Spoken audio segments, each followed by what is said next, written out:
Assalamualaikum warahmatullahi wabarakatuh. Ya, kami dari kelompok 4 akan mempresentasikan analisis kinerja modulasi kuadratur amplitude modulation atau QAM yang beranggota pertama Bismar Muhammad Dwi Yulianto, kedua Muhammad Zidan Aji Pranggono, ketiga Dwi Aristo Yuwono, keempat Fikri Nizar Gustiana. Lanjut, latar belakang.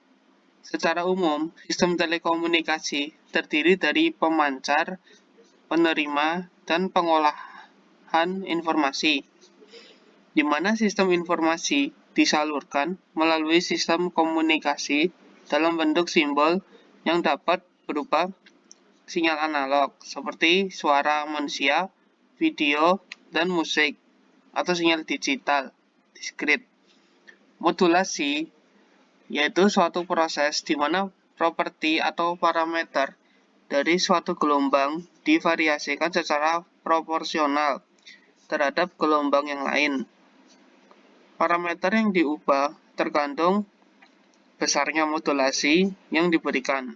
Proses modulasi memerlukan dua buah sinyal, yaitu sinyal pemodulasian berupa sinyal yang dikirim dan sinyal carrier pembawa, di mana sinyal carrier tersebut ditumpangkan.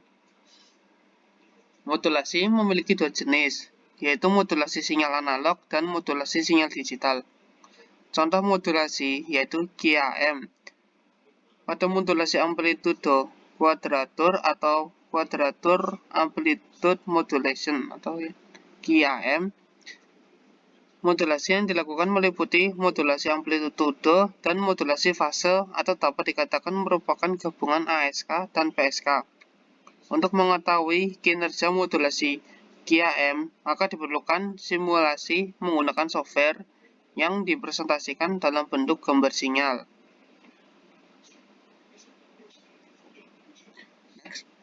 Pengertian QAM. Kuadratur amplitudo modulation atau QAM adalah suatu cara pentransmisian pada laju bit-bit yang lebih tinggi pada saluran atau kanal dengan lebar pita yang terbatas. Sebagai contoh, penggunaan kumpulan sinyal QAM 16 detik memungkinkan 9600 bit per detik ditransmisikan pada saluran telepon dengan lebar pita 2700 Hz. Dalam kasus tersebut, 4 digit biner yang berurutan harus disimpan dan dikodekan kembali sebagai salah satu dari 16 bentuk sinyal yang ditransmisikan. Sinyal-sinyal yang dihasilkan dinamakan sinyal modulasi amplitudo kuadratur atau QAM. Sinyal ini dapat ditafsirkan sebagai modulasi amplitudo multitingkat yang diterapkan secara bebas pada setiap dua pembawa kuadratur. Selanjutnya yaitu pentransmisian kuadratur amplitude modulation. Gambar tersebut yaitu metode transmisi dari QAM, di mana sinyal QAM mempergunakan dua pembawa kuadratur, yaitu cos 2pi fc kali T dan sin 2pi fc kali T, di mana masing-masing dimodulasikan oleh bit informasi. Metode dari transmisi sinyal memakai kuadratur carrier multiplexing. Kemudian selanjutnya itu ada bentuk dari diagram konstelasi QAM. Ada dua, yaitu 4 QAM dengan 1 amplitudo dan 4 fasa, dan 8 QAM, 2 amplitude dan 4 fasa. Untuk yang 4 QAM ini merupakan teknik encoding dengan M sama dengan 4, di mana ada 4 keluaran QAM yang mungkin terjadi untuk sebuah frekuensi pembawa. Karena ada 4 keluaran yang berbeda, maka harus ada 4 kondisi masukan yang berbeda, karena masukan sinyal digital ke QAM modulator adalah sinyal biner. Maka untuk memperoleh 4 kondisi masukan yang berbeda, diperlukan lebih dari 1 bit masukan dengan memakai 2 bit masukan. Maka diperoleh 4, 2 pangkat 2. Kondisi yang mungkin yaitu 00, 01, 10, dan 11. Data masukan biner digabung menjadi kelompok 2 bit. Masing-masing kode bit menghasilkan salah satu dari 4 keluaran yang mungkin.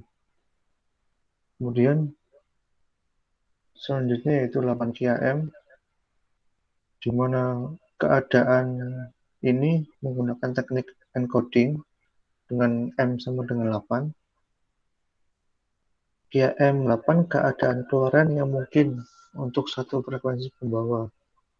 Untuk memperoleh 8 kondisi masukan yang berbeda, maka data masukan biner digabung menjadi 3 kelompok bit yang disebut 3 bit atau 2 pangkat 3 sama dengan 8. Masing-masing kode 3 bit menghasilkan salah satu keluaran yang mungkin. Masukan bit serial mengalir ke pembelah bit di mana mengubah ke bit paralel menjadi keluaran 3 kanal. Kanal 1, kanal in phase, kanal Q atau in quadrature, dan kanal C atau kontrol. Sehingga laju bit pada masing-masing kanal menjadi sepertiga laju data masukan. Oke, di sini saya akan menjelaskan sedikit terkait simulasi program di MATLAB untuk quadrature amplitude modulation dengan M-array, dan di sini saya akan menggunakan 2 sampel M, yaitu 4 dan 16. Oke, di sini ada konstanta variabel untuk M-nya, jadi di sini saya isi dengan 4. Baru di sini ada jumlah bit informasi yang akan dikodekan, yaitu ada 16. Lalu sinyal informasinya digenerate menjadi bentuk biner. Di sini ada program untuk merepresentasikan kembali informasi biner pengirim sebagai sinyal digital. Lalu di sini ada informasi biner yang tadi direpresentasikan diubah menjadi bentuk simbolis untuk modulasi M-array QAM. Seperti itu. Lalu di sini ada mapping untuk M-array-nya QAM modulation, dan di sini desain konstelasinya dibuat. Jadi nanti ada muncul plotting konstelasinya sesuai dengan jumlah M-array-nya. Lalu di sini M-array QAM modulation-nya. Ini hanya untuk menampilkan saja, dimodelkan bentuk sinyal QAM-nya dengan array bentuk M-nya sendiri itu. Mari kita coba dengan M-nya 4 array.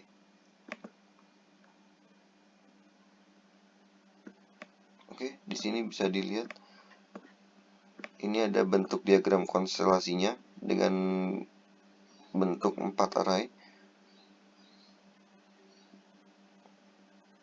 Ada 1, 2, 3, 4. Seperti itu. Dan di sini bisa dilihat bentuk informasinya sebagai sinyal digital, dan ini simbol M-array QAM modulation-nya.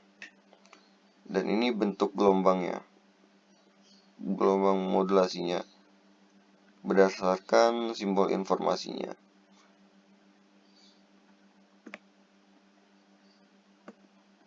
Seperti itu.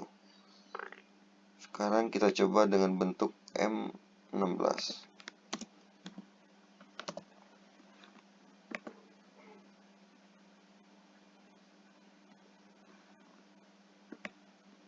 Oke. Ini hasil dari simulasi dari QAM dengan jumlah M-array-nya 16. Bisa dilihat pada diagram konstelasi terdapat 16 titik yang merepresentasikan setiap informasi tersebut, kode informasi tersebut. 1, 2, 3, 4, dengan 4 baris juga. Jadi ada 16 titik. Dan di sini kita lihat kerapatan dari perubahan datanya dia lebih renggang dibanding dengan quadrature amplitude modulation dengan 4 array. Dan ini serial simbolnya, dan ini bentuk gelombang QAM-nya. Seperti itu. Terima kasih. Yaitu hasil data dan analisis. Pada program MRI Quadrature Amplitude Modulation dapat diubah nilai M-nya, di mana nilai M merupakan banyaknya bit dalam diagram konstelasi MRI QAM. Semakin banyak bit MRI, maka akan semakin banyak titik diagram konstelasi. Dari hasil percobaan menggunakan MATLAB, nilai M yang dirubah sangat memengaruhi rapat renggangnya bentuk gelombang yang dikirim dan yang diterima. Namun dengan mengubah nilai M dalam modulasi QAM, maka bentuk gelombang saat modulasi dan demodulasi akan berbeda-beda sesuai dengan nilai M-nya. Semakin besar nilai M, maka serial simbol pada transmitter akan semakin sedikit sehingga mempengaruhi gelombang analog yang dibangkitkan oleh transmitter semakin renggang atau frekuensinya semakin kecil. Hasil data dan analisis. Berikut adalah output dari nilai M sama dengan 2, di mana sinyal informasi berupa sinyal digital yang akan dirubah menjadi sinyal simbol pada transmitter, kemudian dimodulasi menjadi sinyal sinus, lalu pada sisi demodulator akan didemodulasi menjadi sinyal simbol, dan sinyal simbol tersebut akan diubah menjadi sinyal informasi dalam bentuk digital. Dan ini adalah hasil dari nilai M sama dengan 4. Berikut adalah sinyal informasinya, lalu ditransmisikan menjadi sinyal simbol, kemudian dimodulasi menjadi sinyal sinus, dan didemodulasi lagi kembali ke sinyal simbol. Kemudian akan dirubah kembali menjadi sinyal digital berdasarkan dari sinyal informasi yang ditransmisikan. Dan berikut adalah output dari M sama dengan 16. Berikut adalah sinyal informasinya yang dikirimkan, lalu pada transmitter, kemudian dimodulasi menjadi sinyal sinus, lalu pada demodulator didemodulasi, kemudian sebagai sinyal output yang diterima atau sinyal informasi tersebut diubah kembali menjadi sinyal digital. Kesimpulan, dapat disimpulkan bahwa QAM adalah suatu cara pentransmisian pada laju bit-bit yang lebih tinggi pada saluran atau kanal dengan lebar pita yang terbatas. 2. Dari hasil percobaan menggunakan MATLAB, nilai M yang dirubah sangat mempengaruhi rapat renggangnya bentuk gelombang yang dikirim dan yang diterima. 3. Semakin besar nilai M, maka serial simbol pada transmitter akan semakin sedikit, sehingga mempengaruhi gelombang analog yang dibangkitkan oleh transmitter semakin renggang atau frekuensinya semakin kecil. Yang terakhir adalah nilai M yang semakin besar akan mempengaruhi magnitud pada reobtain simbol atau pada demodulasi. Ya, demikian yang dapat kami presentasikan. Mohon maaf kiranya jika ada kesalahan. Wassalamualaikum warahmatullahi wabarakatuh.